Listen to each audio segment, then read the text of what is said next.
J'espère que vous êtes bien. Moi, je tremble de partout, mais bon, c'est normal.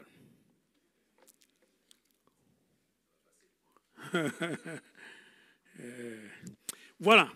Depuis quelque temps déjà, le Seigneur nous met à cœur de parler de son Église, de parler sur une Église qu'il voudrait que nous soyons. D'accord ? L'Église que Dieu voudrait que toi et moi, nous soyons. Non pas que nous ayons, parce que c'est nous que Dieu utilise pour bâtir son Église. Et si nous écoutons un tout petit peu ce qui est en train de se passer autour de nous, dans ce monde, bien-aimés, nous verrons que c'est le moment effectivement de faire attention, d'écouter ce que l'Esprit dit à l'Église. Amen.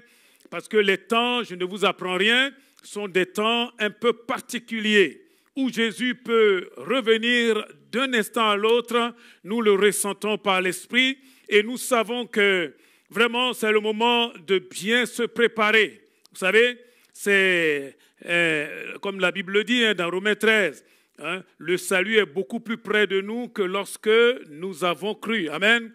La nuit est avancée, bientôt le jour va se lever.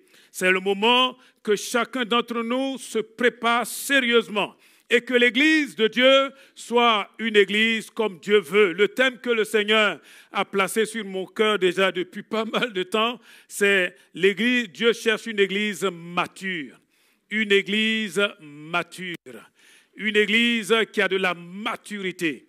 Une Église qui est solide, une Église qui est adulte, une Église qui est capable de passer, j'ai failli dire, ce temps d'enfance pour pouvoir aborder des choses vraiment de la maturité. Amen. Et quand je parle d'Église, bien sûr, il s'agit de ma vie, il s'agit de ta vie. Prenons dans Hébreux au chapitre 5, nous lirons quelques versets à partir du verset 11 pour terminer au chapitre 6. Sur le verset 3, Hébreux 5, verset 11, dans la Bible du Semeur, si je ne me trompe pas. Si ce n'est pas celle-là, ça sera une autre. C'est un sujet sur lequel nous avons bien de choses à dire et qui sont difficiles à expliquer, car vous êtes devenus lents à comprendre. En effet, après tout ce temps, vous devriez être des maîtres dans les choses de Dieu. Or, vous avez de nouveaux besoins qu'on vous enseigne les rudiments des paroles de Dieu. Vous en êtes venus au point d'avoir besoin non de nourriture solide, mais de lait. La suite, celui qui continue à se nourrir de lait, n'a aucune expérience de la parole qui enseigne ce qu'est la vie juste, car c'est encore un bébé, un enfant. Les adultes, quant à eux, prennent de la nourriture solide. Par la pratique, ils ont exercé leur faculté à distinguer ce qui est bien de ce qui est mal. Chapitre 6, verset 1er. C'est pourquoi ne nous attardons pas aux notions élémentaires de l'enseignement relatif à quoi ? Relatif au Christ. Tournons-nous plutôt vers ce qui correspond au stade adulte, mature, sans nous remettre à poser les fondements, c'est-à-dire l'abandon des actes qui mènent à la mort et la foi en Dieu, l'enseignement sur les différents baptêmes, l'imposition des mains, la résurrection des morts et le jugement éternel. Verset 3. Nous allons donc nous occuper de ce qui correspond au stade adulte, si Dieu le permet. Et je crois que c'est la volonté parfaite de Dieu. Nous disons tous Amen. Amen. Dieu a besoin d'une église solide, une église mature. Bien aimé, vous avez compris que la maturité ne vient pas du jour au lendemain. Vous voyez ? J'ai remarqué que les animaux, quand ils ont leur petit, le petit, il se met en même temps instantanément sur ses quatre pattes. C'est un instinct de survie, surtout dans la jungle. Parce que si ça devait se passer comme pour nous les humains, ce petit-là, il n'ira pas plus loin. Déjà, même avec ça, courir quand le danger n'est pas trop loin, je peux vous dire que ce n'est pas déjà chose facile. Dieu nous a créés de façon à ce qu'il y ait comme un processus au niveau de la maturité. Amen. On passe du stade de bébé, d'enfant, d'accord? On a certaines expériences et vraiment la volonté de Dieu, c'est qu'un jour, nous puissions sortir de l'enfance pour pouvoir aborder des choses de l'adulte, même dans la vie de chaque instant. Quand on a un enfant, un bébé qui arrive, tout le monde est heureux et puis le temps passe, l'enfant, il est toujours là, assis par terre, encore assis, peut-être même encore sur son ventre. Il a déjà du mal à se poser sur ses fesses. Déjà là, les parents commencent à s'inquiéter. Et si en plus l'enfant n'arrive pas à marcher 1 an, 2 ans, 3 ans, 4 ans, là on se dit, waouh, il y a quelque chose qui ne va pas. Il y a comme une maladie. Il y a comme quelque chose qu'il va falloir régler rapidement. Vous voyez? Et c'est la même chose pour l'Église du Seigneur. Dieu cherche une Église, surtout par les temps où nous sommes, une Église qui est vraiment mature. Amen. Une Église qui est capable vraiment de traverser ce temps d'enfance pour aborder des choses qui sont des choses de l'adulte. Amen. Bien-aimés, Dieu veut nous rendre adultes. Ce n'est pas nous qui faisons ces choses, c'est lui qui le fait en nous. Et vous avez compris que nous avons besoin de collaborer avec le Saint-Esprit, de collaborer avec Dieu. Amen. Il dit, après tout ce temps, vous devriez être des maîtres, ceux qui enseignent les choses de Dieu. Mais vous en êtes encore au stade d'enfant, au stade de bébé. C'est-à-dire que vous êtes encore sur le b.a.-ba de la vie chrétienne. Et regardez ce qu'il dit concernant le b.a.-ba de la vie chrétienne. Ça fait réfléchir, hein? Il nous parle du renoncement aux œuvres mortes. Ici, c'est dit l'abandon des actes qui mènent à la mort. Quand on vient au Seigneur, quand on découvre la parole de Dieu, la première des choses, c'est de se repentir et d'avoir une repentance qui produit des fruits, des vrais fruits. Amen. Où on abandonne cette ancienne vie. Bien-aimés, c'est normal. Nous ne pouvons pas être là tout le temps en train de tourner dans un péché qu'on aurait dû déjà abandonner depuis longtemps. Amen. On aurait dû abandonner ça depuis longtemps. Abandonner. Il y a des choses qu'il faut laisser tomber. Pourquoi? Mais parce que c'est un passage de l'enfance. Vous voyez? L'enfant, quand il est par terre, là, il prend tout ce qu'il a, il met à sa bouche. Ça, là, on peut tolérer encore. Même là, c'est compliqué parce qu'il peut ramasser n'importe quoi. Mais bon, si à 5 ans, vous continuez encore à ramasser tout ce qui est par terre pour le porter à votre bouche, il y a un problème. La première des choses, quand on connaît le Seigneur, bien aimé, encourageons-nous à abandonner les œuvres qui mènent à la mort. Les œuvres dans lesquelles nous étions hier et desquelles justement Dieu nous a sortis. Ça s'appelle la repentance, le renoncement. Il faut abandonner cela. Vous voyez, Dieu ne le fera jamais à ma place. Je crois que Dieu a besoin d'une église qui est solide, qui est capable de dire, ah, avant là, j'étais comme ça. Aujourd'hui, je suis devenu une nouvelle créature. Dis amen quand même. Amen. Le renoncement aux œuvres mortes. La foi en Dieu. Nous avons tout à notre disposition. Mais ce qui fera la différence, c'est la foi. Que Dieu nous donne de marcher dans la foi. La foi, là, ce n'est pas dans des équations. Il n'y a pas besoin d'avoir fait bac plus 50 pour comprendre la foi. La foi, c'est, comme on l'a vu tout à l'heure, dans l'exemple que le pasteur Eddy a utilisé pendant la prière, c'est un élan vers Dieu, en fait. Vous voyez, la foi, c'est un élan de foi. C'est quelque chose qui nous pousse vers Dieu. Pourquoi? Mais parce que nous voulons quitter un état qui n'est pas à la gloire de Dieu, dans lequel nous sommes en train de mourir, pour entrer dans quelque chose de bon que Dieu nous propose. La foi, c'est dire, Seigneur, tu me tends la main, moi aussi je tends la main pour récupérer ce que tu me donnes. C'est ça la foi. La foi, elle est toute simple. Le vrai problème de la foi, c'est qu'il faut regarder comme Moïse dans l'invisible. Amen. Dans l'invisible. Les différents baptêmes, c'est normal. Il y a plein de baptêmes. Il y en a qui sont nuls et non avenus. Un baptême où il n'y a que quelques gouttes sur le corps, excusez-moi, ça n'a aucune raison scripturelle. Ça n'a pas de valeur.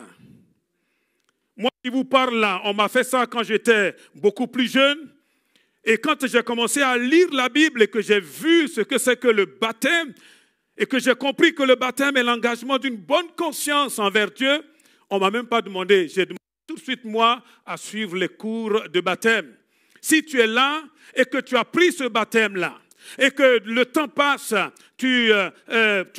gros, tout ce que tu as connu comme baptême, c'est un baptême, on va dire, malgré toi. Tu n'as pas donné un engagement. Enfin, ce n'était pas toi. On t'a dit, ok, tu viens là, on te met quelques gouttes sur la tête. Et devant Dieu, ça là, ce n'est pas un baptême. Amen. Il faut se faire baptiser comme Jésus a été baptisé dans le Jourdain. Par immersion. Eh oui, c'est écrit. Hein? Il a fait ça pour nous donner un exemple à suivre. Il ne faut pas passer ton temps à discuter. Ah, moi j'ai déjà été baptisé. Ton baptême ne vaut rien. Au regard de Dieu, tu n'as pas de baptême. Il faut accepter d'être formé. Amen. De comprendre ce que c'est que le baptême.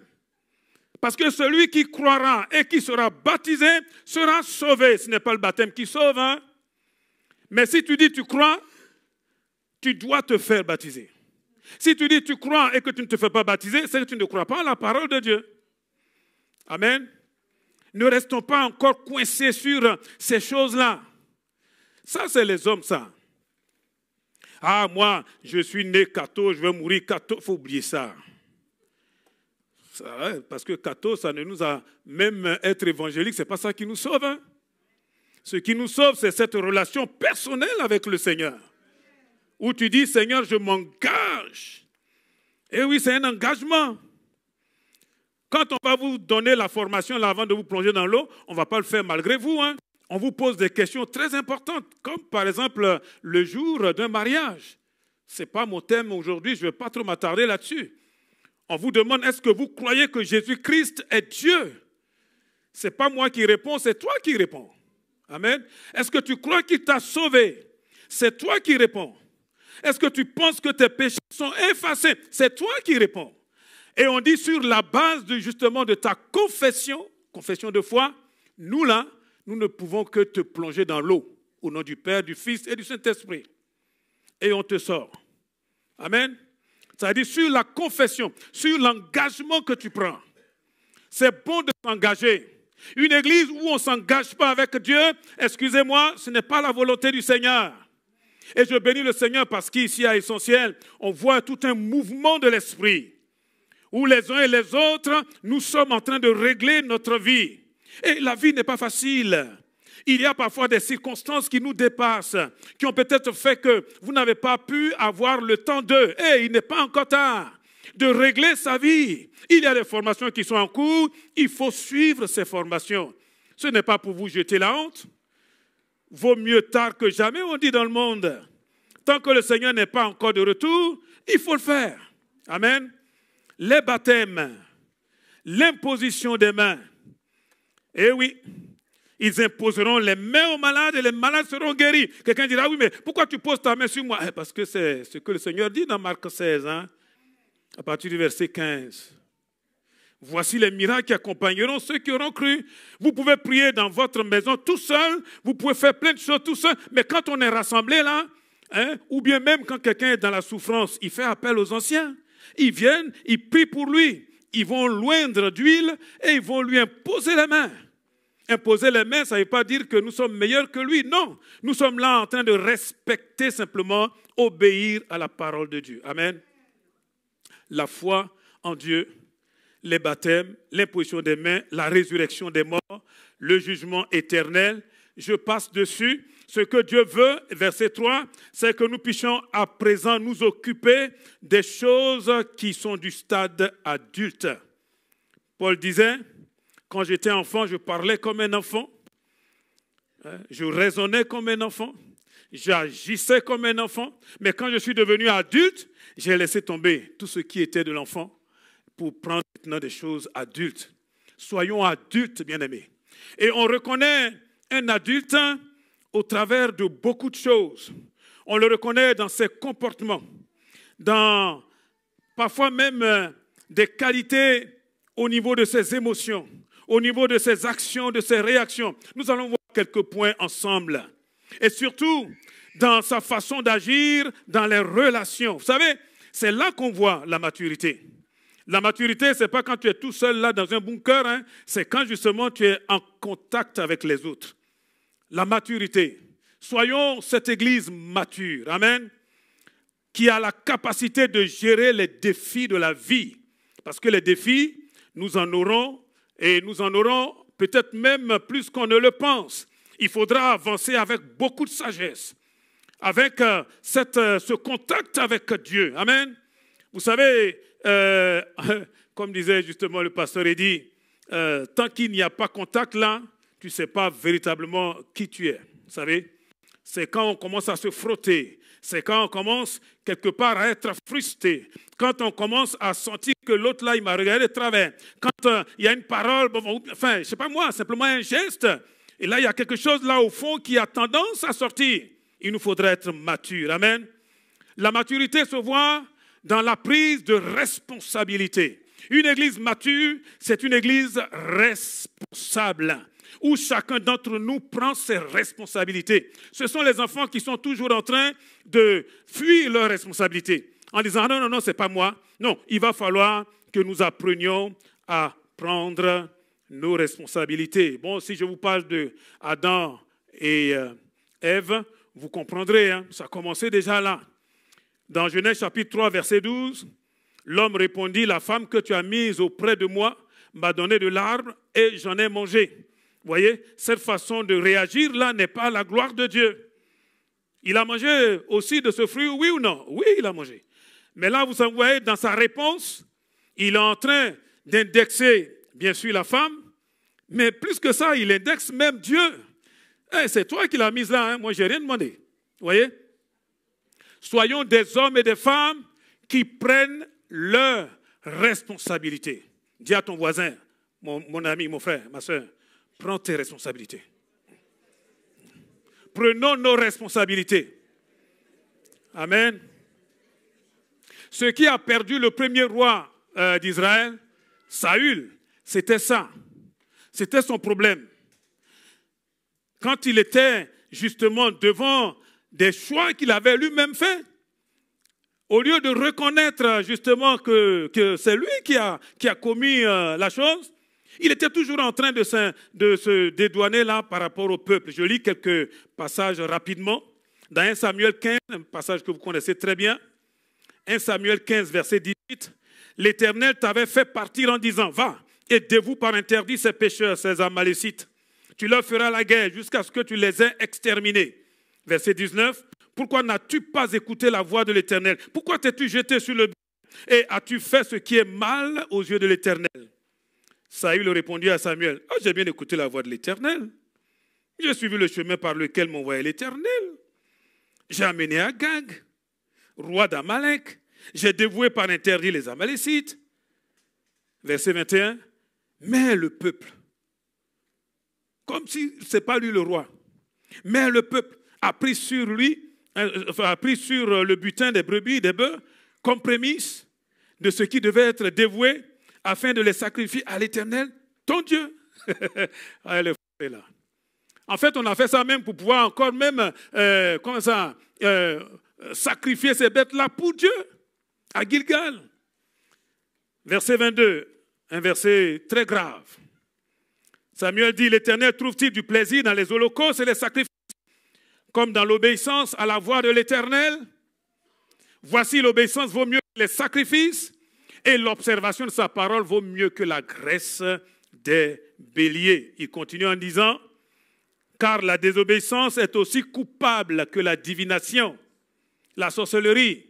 Désobéir, c'est pire, aussi pire, si vous voulez, que la sorcellerie. » Wow!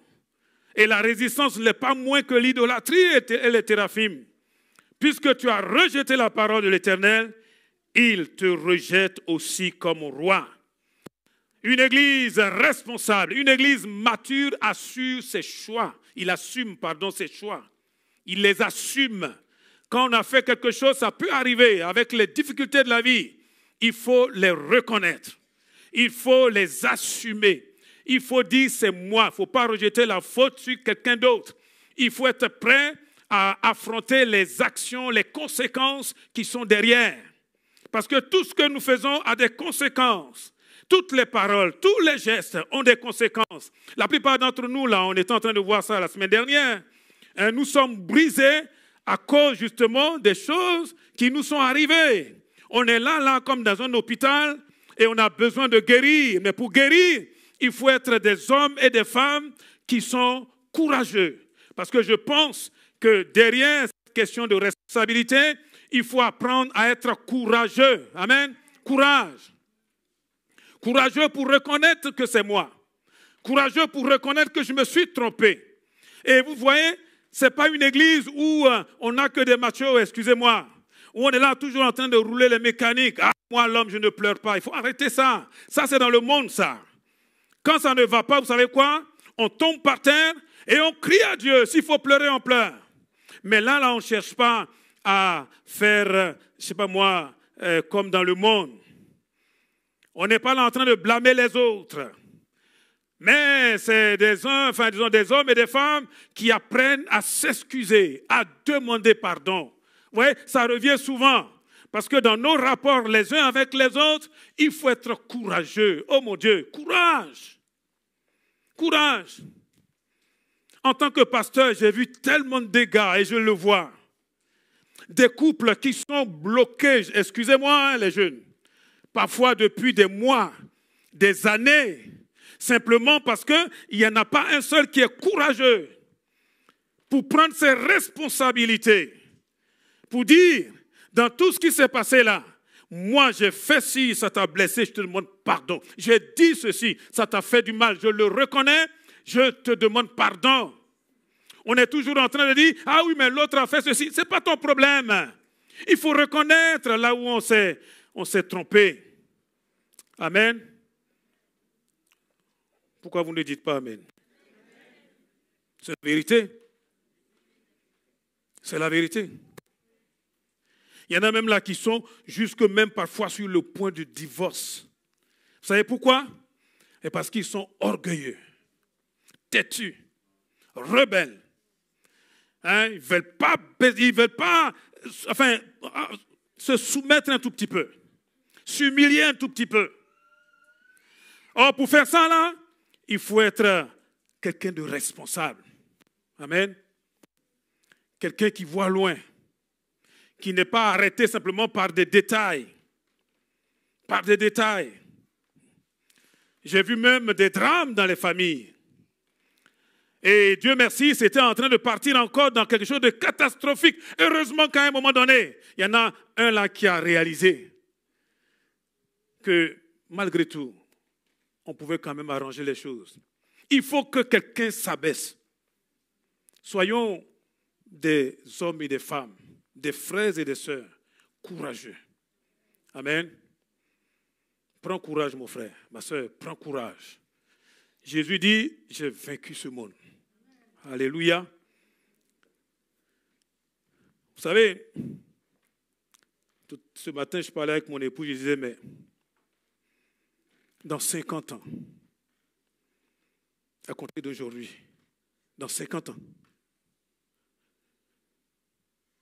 dans 50 années, vous avez idée de ce qui se passera ici, parmi tous ceux qui sont là? Une bonne partie là, d'entre nous, moi y compris, on sera déjà, si le Seigneur n'est pas de retour, déjà dans la présence du Seigneur. Dans 50 ans. La plupart d'entre nous ici, là, c'est les jeunes là, ceux qui ont, allez, combien, entre 20 et 30 ans. Ce seront des vieillards de 70 à 80 ans. Vous comprenez ça? Si Jésus n'est pas de retour, tout ça va changer. La seule chose qui va rester, c'est l'impact qu'on a les uns avec les autres. Soyons une église qui a de l'impact, disons Amen. Amen. Alléluia. Parce que dans 50 ans, là, s'il vous plaît, Et tout ce qu'on a fait là, notre petit orgueil là, où on était là en train de montrer qu'on est quelqu'un là, tout ça là, on serait, excusez-moi, à 6 pieds sous terre. C'est ça la réalité. Soyons une église responsable. Soyons des maris responsables. Soyons des femmes, des épouses responsables. Amen. Vous êtes là? Pourquoi les maris là, vous ne dites rien? Dites-moi amen. Et les épouses? Oh, merci. Heureusement que vous êtes là. Dites à un frère à côté de vous, arrête d'être coincé là. Dis amen, dis amen, dis amen.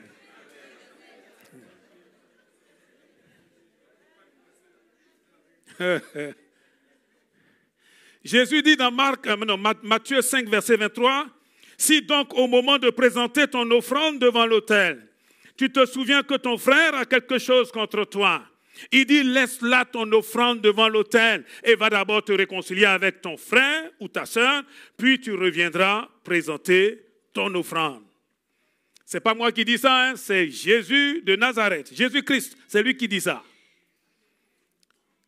Vous voyez? Il faut être courageux.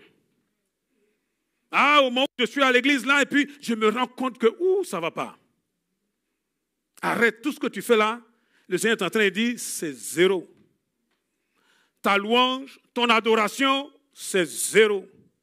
Tout ce que tu es en train de faire là pour épater la galerie, c'est nul et non avenu. Ça n'a aucune valeur. D'ailleurs, même en faisant ça, même tu te mets en danger. Il dit, le mieux, c'est de commencer par le commencement. Laisse là ton offrande. Ton offrande. Va d'abord régler ça avec Dieu et avec le frère ou la sœur. C'est ce qui est écrit, hein? Il dit, laisse ton offrande et va te réconcilier, te réconcilier. Il n'a pas dit d'aller faire palabre, d'aller faire des histoires, d'aller te réconcilier, te réconcilier. Ce n'est pas pour aller en faire voir à l'autre, hein, mais te réconcilier. Ça dit qu'il y ait la paix. Amen. Pour faire ça, là, il faut du courage. Il faut refuser de paraître.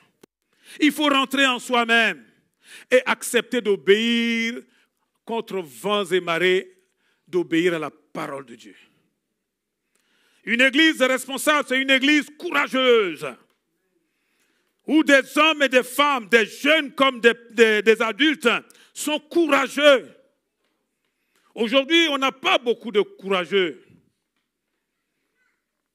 C'est dommage, hein? Bon, moi, en tant qu'enseignant, je vois que surtout les hommes de cette société ne sont plus, on n'est plus courageux.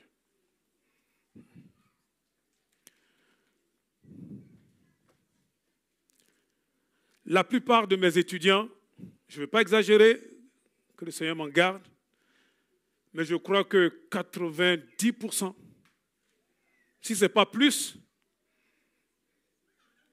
ne vivent même plus avec leur père. C'est simplement maman qui s'en occupe. Et même quand il est là, excusez-moi, c'est un véritable irresponsable. Les hommes, des vrais hommes, c'est ceux qui craignent Dieu, qui sont capables de dire, « Hey, chérie, les enfants, venez. Voilà, on va obéir à la parole de Dieu. » Oui. Je ne dis pas que la société est facile et qu'aujourd'hui c'est difficile d'être un époux. Je le reconnais. Je le reconnais. Mais il va falloir apprendre à marcher à contre-courant. Amen.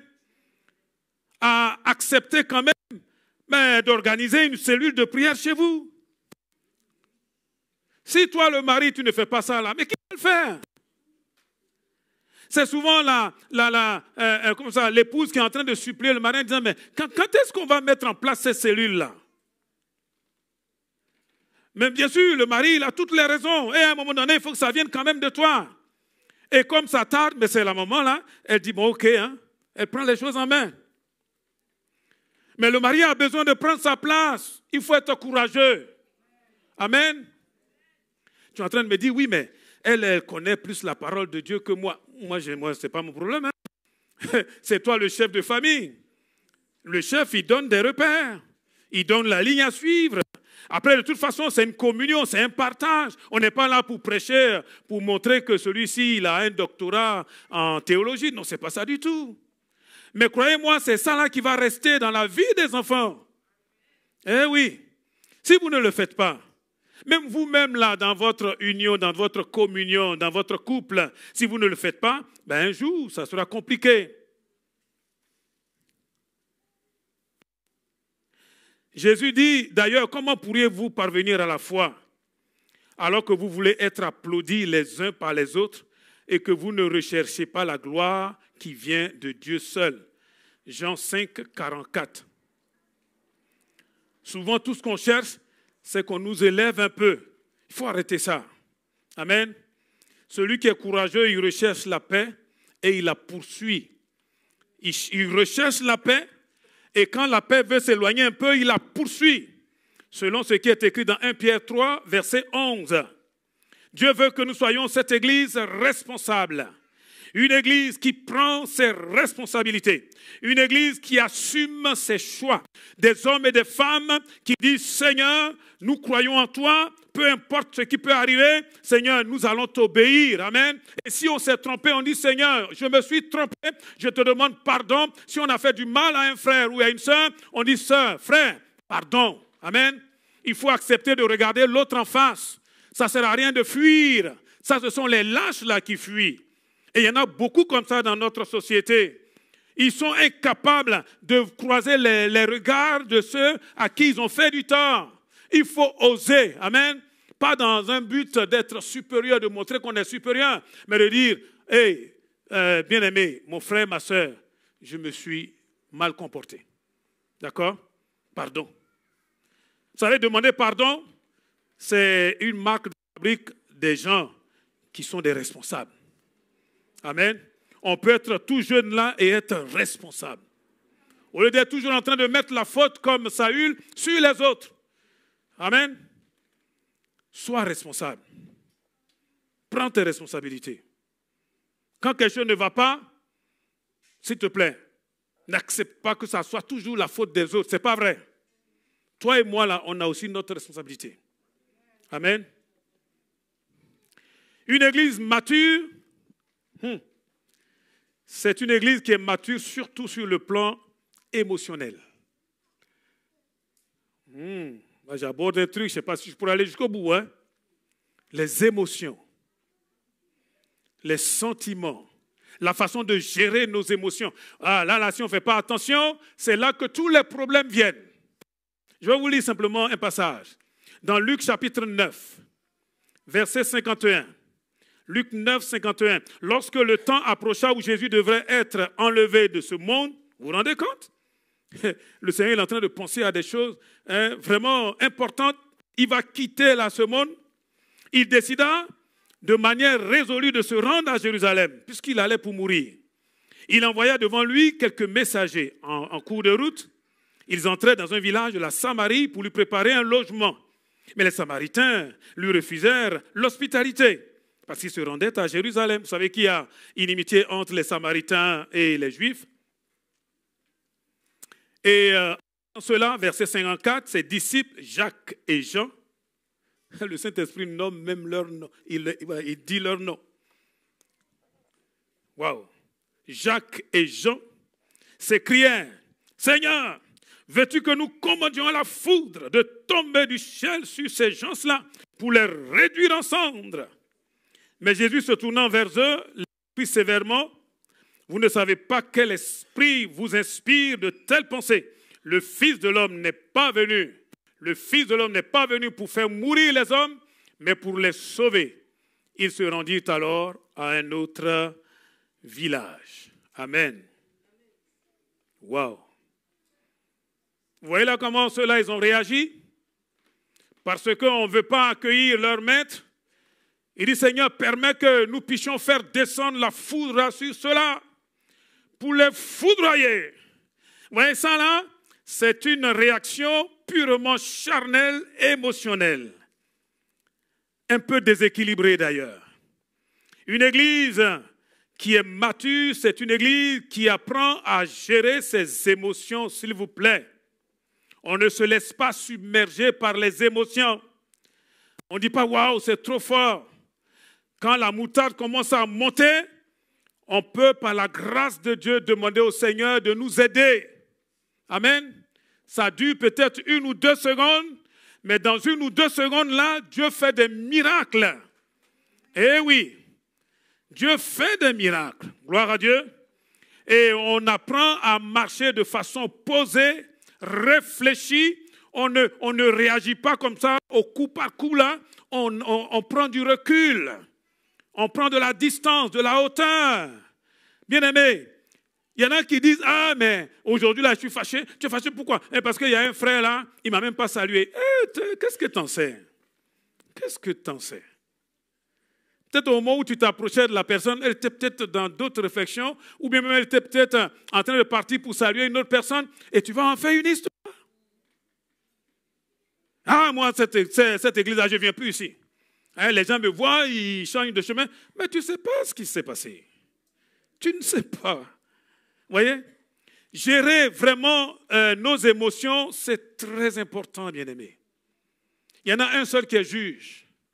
C'est Dieu. Lui, il sait exactement ce qui se passe à chaque instant dans le cœur des uns et des autres. Amen. Lui, il sait exactement ce qui se passe. Mais nous, là, on ne sait pas. Ne soyons pas là toujours en train de penser à la place des autres. Ah, je sais ce que tu penses. Non, tu ne sais pas. Même le diable même ne sait pas. Il y en a un seul qui le sait, c'est Dieu. Amen.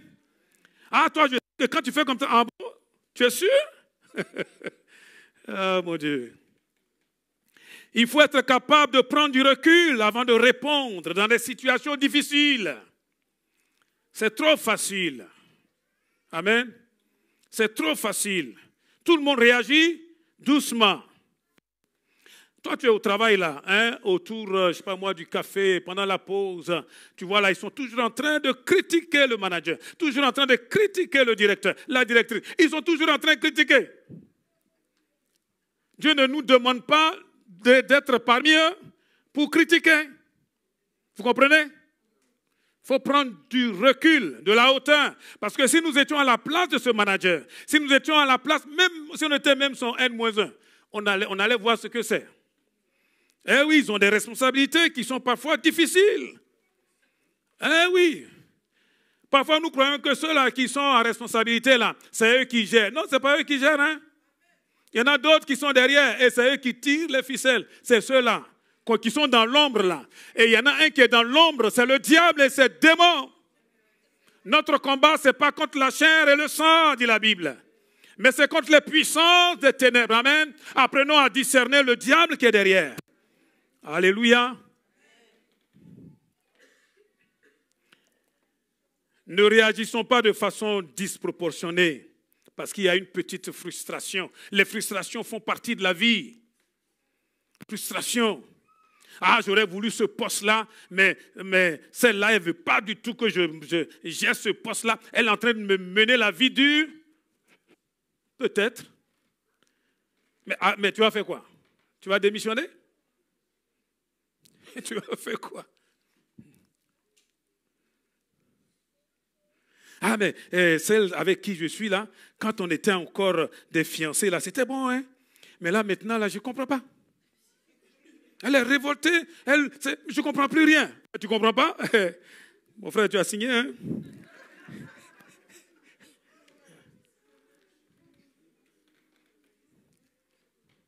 Ah, moi, si c'est comme ça, là, si c'est comme ça, tu vas faire quoi?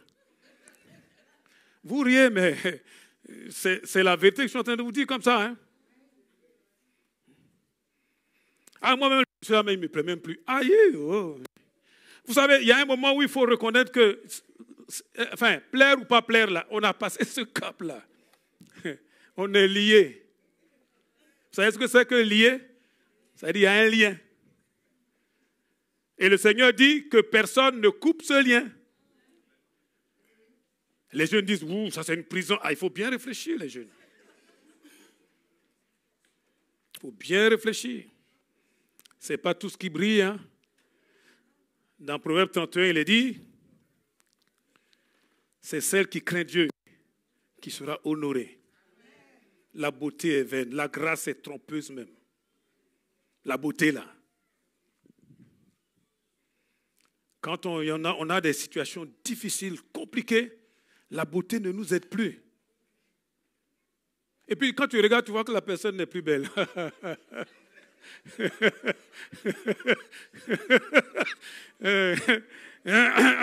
Bon, je ne sais pas pourquoi je parle de ces choses, hein. Franchement, je n'avais pas prévu. Même si c'est, comme disaient les jeunes, même si c'est un canon, il y a parfois des canons là, quand ils essaient de tirer, même la boule ne sort plus. Hein. S'il vous plaît, soyons sérieux. Amen. Il y en a qui, dès qu'il y a une petite difficulté, ils se mettent à pleurer.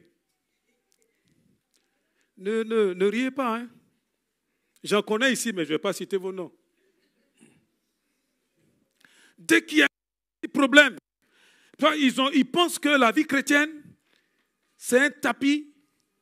Je ne sais pas si c'est rouge, mais en tout cas, c'est un tapis feutré là, sur lequel il n'y a aucun problème. Qui vous a dit ça? Le Seigneur dit dans Jean 16, 33, si je ne me trompe pas, vous aurez des tribulations. C'est le dernier verset. Mais prenez courage. Prenez courage. J'ai vaincu ce monde. Prenez courage. Il y en a là, dès qu'ils voient le plus petit problème, les problèmes là, le Seigneur est avec nous. Si je vous racontais toutes les difficultés qu'on rencontre, au moment où on pousse une porte, on dit, Seigneur, ouvre cette porte. Le Seigneur ouvre la porte, on dit, waouh. Le temps de finir, de dire, ah, tu vois, il y a un autre gros mur qui est là. Oh Seigneur, s'il vous plaît. La vie, elle est comme ça. Et avec Dieu, nous ferons des exploits. Soyons une église qui est déterminée, qui avance et qui quand elle voit les obstacles, dit, oh, avec Dieu, nous ferons des exploits. Amen. Nous allons nous en sortir. Prenons Dieu au mot. Sa parole est puissante, s'il vous plaît. Ce n'est pas parce que jusqu'à présent, je souffre encore de cette infirmité-là que Dieu a changé. Non, Dieu n'a pas changé. Je crois que c'est dans Daniel 11, verset 32. Cherche-le pour moi, s'il te plaît. Il parlait justement de l'Antéchrist. Lorsqu'il viendra, il va séduire les nations. Tout le monde va se laisser séduire. Daniel 11, 32, il séduira par des flatteries, merci, les traîtres de l'alliance, mais ceux du peuple qui connaîtront leur Dieu. Oui, ceux du peuple qui connaîtront leur Dieu, ils agiront avec fermeté, avec foi, avec une détermination. Vous savez pourquoi? Mais parce qu'ils connaissent Dieu. Soyons cette église qui connaît son Dieu. Amen. Cette église qui connaît son Dieu. Et qui, quand les choses se présentent, on dit, waouh, un peu comme David devant Goliath. Il dit, toi là, je vais faire de toi là une bouchée là, je vais te tuer, je vais couper ta tête. Toi, tu viens contre moi là avec la lance et le javelot, mais au nom de l'Éternel, je vais t'abattre. Quelqu'un peut-il dire Amen? Soyons une église courageuse. Amen. Et je bénis le Seigneur parce que nous sommes courageux. Alléluia. Et pendant que je parle de cela, je pense à nos jeunes là qui sont en train de faire des études. Excusez-moi, vous réussirez. Dites Amen. Si vous ne vous découragez pas, alléluia, les autres ne sont pas plus intelligents que vous, hein? Mais vous avez Dieu, vous avez Dieu. Et si je vous parle de ma vie, quand j'étais à votre place, je ne mens pas, je parle devant Dieu. Je n'étais pas le gars très, très, très intelligent, il ne faut pas croire, hein? Mais j'ai vu des choses que Dieu a faites dans mes études, c'est extraordinaire. Dieu est capable de vous aider, dis Amen. Amen, soyons courageux. Arrêtez là de croire tout ce que vos amis là disent là. Ils parlent. Ne parlez pas beaucoup. Comme dirait l'autre, nous on agit. Nous on agit. Priez. Dites Seigneur, aide-moi. Seigneur, aide-moi. Je me rappelle, Dieu m'a aidé dans des matières. Il y avait une matière, je vous ai toujours pas essayé la mécanique. Je n'aimais pas la mécanique. Non, j'aurais dû vraiment faire la mécanique. Et quand je vois tous les problèmes, quand je suis sur ma bagnole, j'aurais dû, mais le gars qui nous enseignait ça, il nous a déçus. Franchement, enfin, moi, il m'a déçu. La façon dont il faisait même, ça ne donnait pas envie. Et puis, j'étais là, je disais, waouh, comment je vais m'en sortir? Comment je vais m'en sortir? Comment je vais m'en sortir? Et je savais que j'avais besoin de cette matière-là pour réussir. Vous savez quoi? J'ai étudié tout ce que je peux étudier. Chez nous, on dit faux, il n'y a rien. Ça ne rentre pas. J'ai appris toutes ces équations-là. Il dit, Seigneur, là, j'ai besoin de ta grâce. Hey, je vous parle franchement, hein, Dieu fait des miracles. Je me suis rendu compte que Dieu connaît la mécanique. Waouh! Je vous ai parlé, hein? Quand j'ai réussi à trouver ce qu'on me demande de trouver, puis il y a l'autre là qui dit, mais comment tu as fait? Mon gars. C'est bien ce qu'il fallait faire. Il dit, oui, il dit, ok, c'est bon, ne me demande pas trop. Là, il va falloir poser les questions à Dieu. Gloire à Dieu. Amen. Soyons une église forte. Amen. Une église déterminée. Une église qui avance, qui ne se laisse pas impressionner par les petits bobos de la vie. Ça, là, ça fait partie de la vie. Et gérons nos émotions. Ne nous énervons pas trop vite. Ne soyons pas agressifs. Amen. Quand tu vois en train de monter là, calme-toi. Ne rentrons pas dans ces jeux de racisme, de ceci. Non. Quelqu'un essaye de peut-être vous attaquer sur ce point-là. Et soyez vous-même. Amen. Soyez remplis de paix. Ne cherchez pas d'histoire. Si quelqu'un veut vous traiter d'une manière qui n'est pas juste, laissez ça à Dieu. Dieu s'occupe de vous. Amen. Et vous, s'il vous plaît, respectons les gens. Impactons notre génération, impactons cette ville, impactons nos familles. À l'école, nous devons laisser une trace. Amen. Gloire à Dieu. Bon, le temps tourne et je n'ai pas envie de vous retenir longtemps et pourtant j'ai tellement de choses à dire. Mais chaque fois, pensons aux conséquences d'abord avant d'agir. Pensons aux conséquences. Amen. Dites-moi, posez la question à votre voisin. Posez-lui la question, écoutez la réponse. Est-ce que tu aimes les critiques? Jack, tu peux y aller, hein? Non, les vraies critiques, hein? Sérieusement, tu aimes les critiques? Luc, tu aimes les critiques? Luc, je n'ai pas entendu, parle fort. Luc, j'entends pas. Il va m'en vouloir.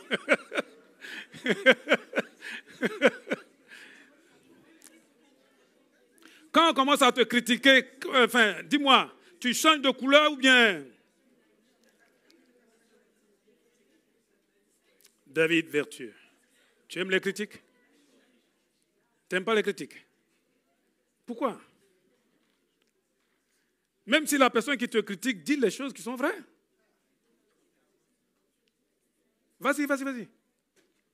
Même ça, tu n'aimes pas. Bon, tu as raison, tes enfants sont là, je ne veux pas trop t'embêter. Rémi, tu aimes les critiques? Il est à côté de sa femme, tu vois. Sa femme ne dit rien, donc c'est bon. Si sa femme dit, hey, tais-toi. Là, c'est pas bon du tout. Marie-Ghislaine, tu aimes les critiques?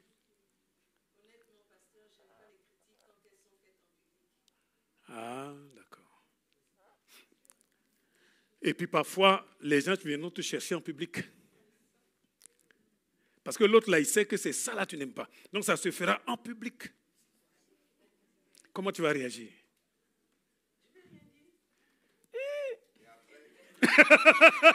Elle a dit, je ne vais rien dire. J'ai dit, Hubert, tu aimes les critiques? Mais pourquoi vous n'aimez pas les critiques? On a besoin de critiques pour avancer. Hein? Et là, on est devant Dieu. Hein?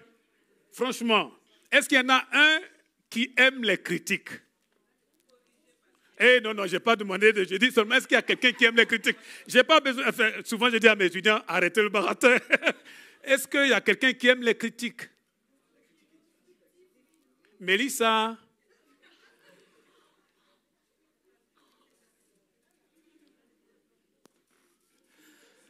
Prions pour que nous puissions accepter les critiques. Dis Seigneur, aide-moi à accepter même les critiques. Vous savez, Jésus, là, concert, là, vous savez comment on l'a critiqué? Hey. On ne lui a pas fait de cadeau, hein? Et il dit, s'il faut ça au bois vert, vous croyez que c'est le bois sec, là, qui va être épargné? Vous pensez? Parce que ce que tu ne veux pas, là, c'est exactement ce qu'on va te faire. Et si toi, dès qu'on commence à s'approcher un tout petit peu, on ne t'a même pas encore gratté, hein, mais déjà, tu as tous les poils là qui... Mais dis donc, ça va être... Vous savez, dis donc, Seigneur, aide-moi, aide-moi, aide-moi. Bon, là, je vais poser la question maintenant aux mariés. Vous acceptez les critiques de votre conjoint, de votre conjointe? J'ai parlé d'une église courageuse. Est-ce qu'il y a un mari courageux qui peut parler? Wow! Attention, sa femme n'a pas encore réagi.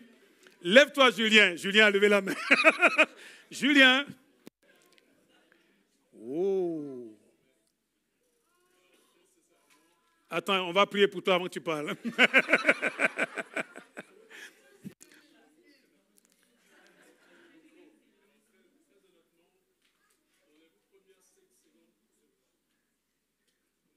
Mais non, c'est bon, parce que c'est là que ça se passe.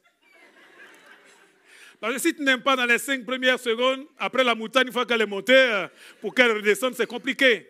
S'il vous plaît, prions pour que Dieu nous aide à supporter même l'injustice. Amen. Ça va? Vous voyez le travail que Dieu doit faire dans ma vie. Nous sommes en travaux. Le Seigneur a du boulot. Seigneur, aide-moi.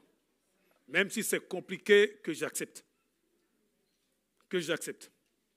La clé, c'est que quelqu'un qui s'attaque à toi, dans la réalité, ce n'est pas toi. Il s'attaque à celui qui est ton maître. Donc, il faut laisser ça à Dieu. Allez, je saute tout ça. Je vais terminer dans quelques secondes. La maturité, c'est tout un processus. Ça doit se développer, vous voyez, avec le temps. On a vu, hein, avec l'expérience, avec aussi la volonté de changer. Si nous ne voulons pas changer, nous allons rester pareils. Nous allons rester pareils. La plupart d'entre nous, là, nous connaissons notre mauvais caractère. Nous le savons. Mais si nous ne disons pas, Seigneur, aide-moi, délivre-moi, et c'est ce que je veux, je suis prêt à faire des efforts, nous allons rester pareils. Oh, nous sommes baptisés, tout ce que vous voulez, hein, mais nous allons rester pareils. Oh, ce n'est pas la volonté de Dieu. C'est un processus qui doit être toujours en constante, on va dire, progression. Hein, on doit s'améliorer. Amen. Et si l'Église est une Église mature, ça veut dire que chacun peut arriver à la maturité. Mais attention, on n'y arrive pas tous ensemble. Chacun y arrive à son rythme. Donc ceux qui sont les plus forts, il faut aider les plus faibles, les plus jeunes, ceux qui viennent de commencer dans la vie chrétienne. Il ne faut pas les assener avec des rites de la religion, mais au contraire, il faut les aider. Amen. Est-ce que Dieu peut compter sur nous? C'est vrai? Est-ce que Dieu peut compter sur nous pour nous entraider, que ce soit dans la famille, que ce soit dans l'église, les uns les autres, afin qu'ensemble, nous soyons cette église qui est mature. Je n'ai pas eu le temps d'aborder tout ça, mais bon, le Seigneur sait. On verra ça plus loin, surtout dans les relations. Je crois que Dieu, il pourra nous aider à sa manière. Amen. Merci Seigneur.